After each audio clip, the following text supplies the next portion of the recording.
أولاد النبي صلى الله عليه وسلم يعني الذكور والإناث 7.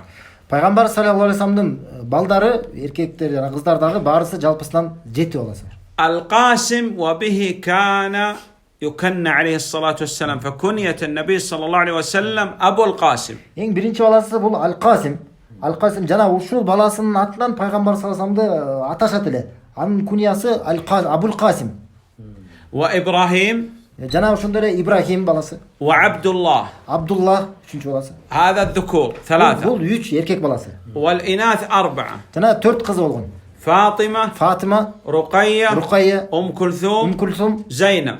Зайнаб.